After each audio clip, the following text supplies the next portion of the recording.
How's it going, everyone? Sir Douglas here once again with a brand new video. And for all of us, we're all making a list. We're all checking it twice. We're also checking our frequent flyer miles because the CFL schedule has dropped. That's right. As 11 a.m. Eastern this morning, the CFL schedule was brought to life, made public, and if I'm being honest, it doesn't look entirely terrible. It really doesn't. When you think about it, they did the best they could, right, with the situation in hand. I mean, let's face it, the World Cup only comes along not very often, especially in these neck of the woods. So, I mean, despite the decision making of them saying, we're just going to give the games back to our opponents and make it a home game for them, instead of going to London or Waterloo or Kingston or anywhere to try and at least attempt to grow the game. I mean, $E went with that, and actually the schedule maker didn't do that bad of a job. So before we get into that, though, I have a couple of things here. So we're just gonna go like that. So this was the blurb from the Argos themselves. This is from Media Relations. I don't know who runs that account. But anyway, so it says here, the Toronto Argonauts announced the team's schedule for the 2026 Canadian Football League season. With the 2026 FIFA World Cup coming to Toronto at BMO Field, the Argos will be playing three quote-unquote home games in Saskatchewan, Winnipeg, and Hamilton. I don't need to tell you, if you're an Argo fan, I don't need to tell you what's wrong with that. The team will return home to a revamped Lakefront Stadium with numerous improvements to the fan experience, including new premium spaces, don't give a shit, improved game presentation LED lighting, would be interesting to see, new PA/speakers, and more. I know certain Hamilton fans would be interested about that. Toronto's full season schedule can be found here. We'll get to that. We'll get to that in just a minute. Last week, the Argos introduced Mike Miller as the team's head coach. Mike brings 30 years. Blah blah blah blah blah. I've already touched on that in the previous video. If you haven't watched it, watch it. Okay, so highlights. So let's skip that. Highlights of the 2026 schedule. So Toronto will play 4 of its 6 home games on Saturdays. That's a big thing. And 1 apiece on Thursday and Friday at BMO Field. 3 of those 4 Saturday slates will be afternoon games, 1 or 3 p.m. The remaining 2 games will kick off at 7 and 7:30. Toronto's annual C&E game will occur on August 22nd when the Argos host Hamilton at 7 o'clock. A ticket to the game will get fans free admission into the C&E. Now, don't know about you guys. Hamilton fans love to tailgate. Toronto fans love to tailgate. Considering that it's going to be the C&E, which is like the ultimate tailgate, to put it bluntly, but parking is going to be at a premium that day, and it's just going to... I don't know if it's a smart idea to put Hamilton in that position, if you ask me, but, well, like I said, hindsight's 2020. But anyway, let's move on. 4 of the team's final 6 games come at BMO Field, and packing the stadium down the stretch will bolster a playoff push. They kind of backloaded the 2015 schedule too, for those of you who remember. Difference is, though, I'm pretty sure Toronto FC isn't going to make the playoffs, but not like the Blue Jays, who kind of came out of nowhere. But anyway, that's neither here nor there. And Toronto is 17-9 at BMO Field over the last 3 seasons. That's a big deal too. I mean, we have a winning record at BMO Field. Why aren't you coming? Anyway, so then we got additional notes from the full schedule. So for the 5th season in a row, the Boatman's preseason game on May 29th will be played at the University of Guelph, where the team will hold its 2026 training camp. It's in my backyard. Yes! Toronto will open up the 2026 campaign with a Week 1 bye. Shocker! The team will kick things off Friday, June 12th at Montreal for a Friday Night Football clash. Okay, not bad. Plenty of prime time. Toronto will play 5 Friday Night Football games, 2 Thursday Night Football games, plus 3 afternoon weekend CTV games this year. I think that's the least they can do for the amount of inconvenience that we're suffering this season.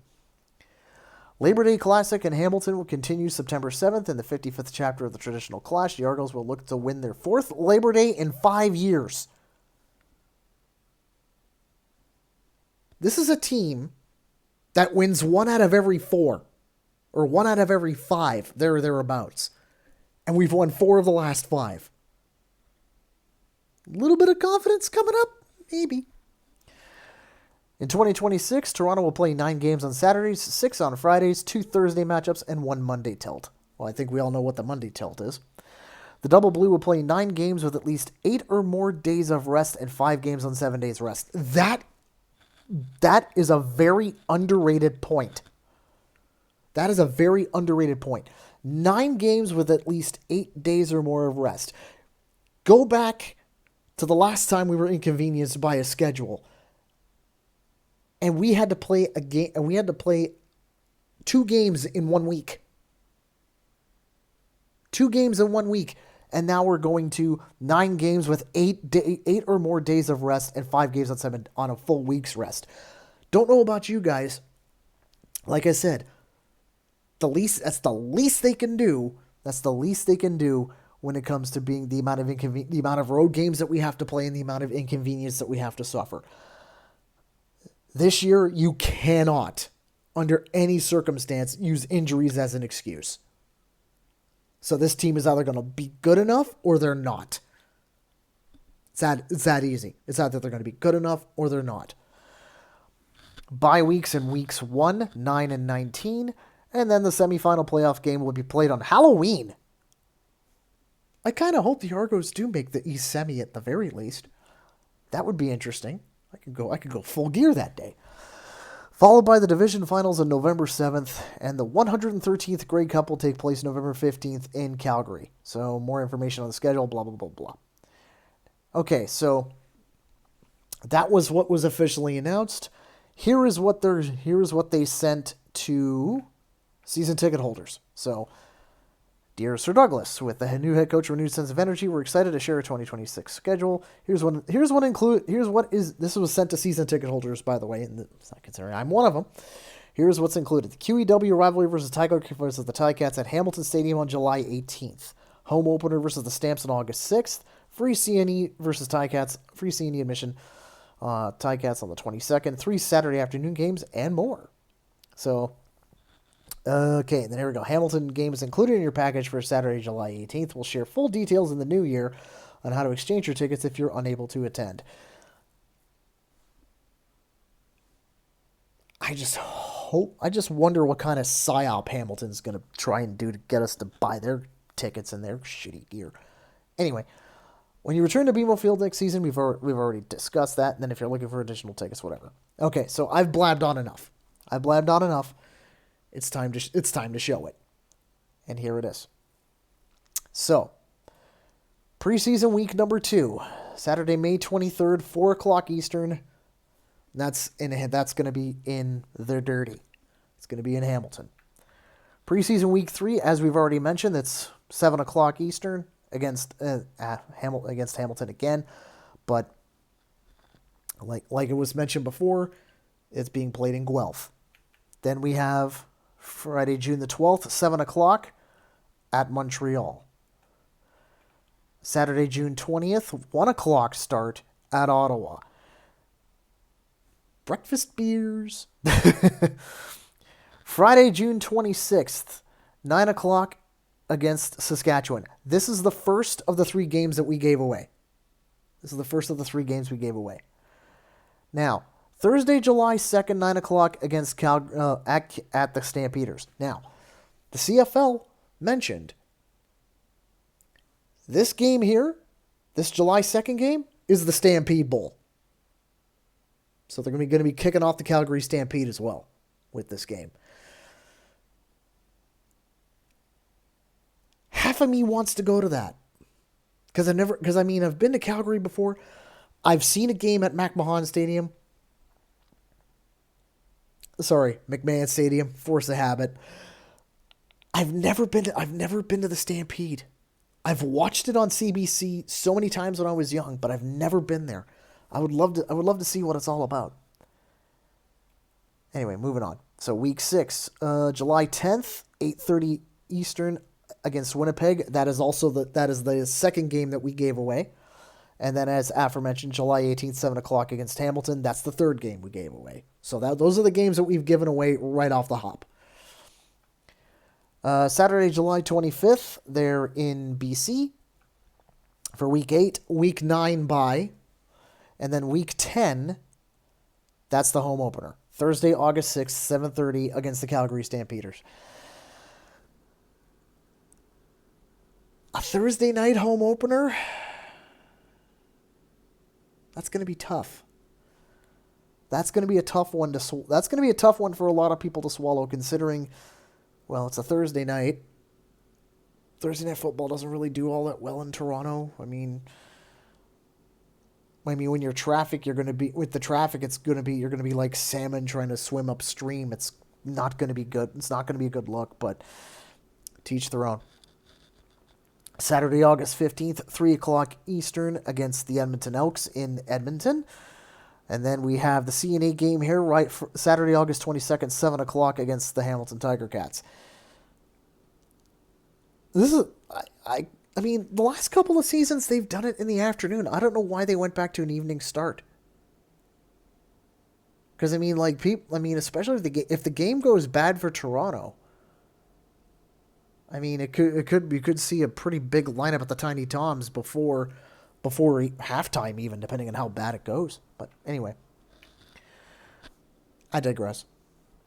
Saturday, August 29th, again, that's the second game against Saskatchewan right there, and that's a 7 o'clock start. Then, of course, week 14, that's Labor Day right there. That's the Labor Day Classic. 2:30 in the afternoon against the Hamilton Tiger Cats. Of course, everybody gets home.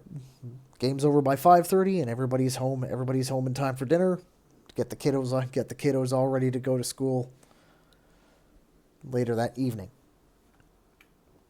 Saturday, September 12th, 1 o'clock, a 1 o'clock start, week 15 against the Ottawa Redblacks. Now, I was wondering why this was a 1 o'clock game. Turns out, you're getting football day in Canada that day.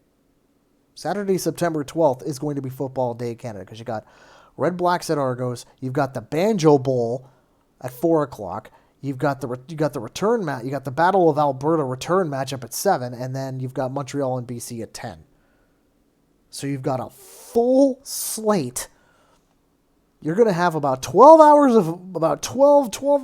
a half hours of football in one bloody day.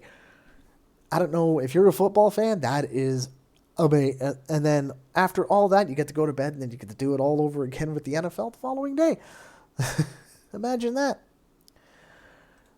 So then you have Saturday, September 19th, 3 p.m., the Elks come to town. Friday, September 25th, 8 o'clock. That's the second game against the Winnipeg Blue Bombers. Saturday, October 3rd, 3 p.m. That's a game against the BC Lions. The week 19 bye, which then leads to week 20. Friday, October 16th, 7 o'clock in Ottawa against the Red Blacks. And we close out the season, week 21, Friday, October 23rd, 7 o'clock, and the Montreal Alouettes come to town. And that all leads to number 20 perhaps coming our way. So on the whole, I actually thought the schedule wasn't too bad. I mean, in my years, I've seen much worse. I mean, I've seen Tuesday night games, Wednesday night games. But, I mean, it's not terrible. It's not bad.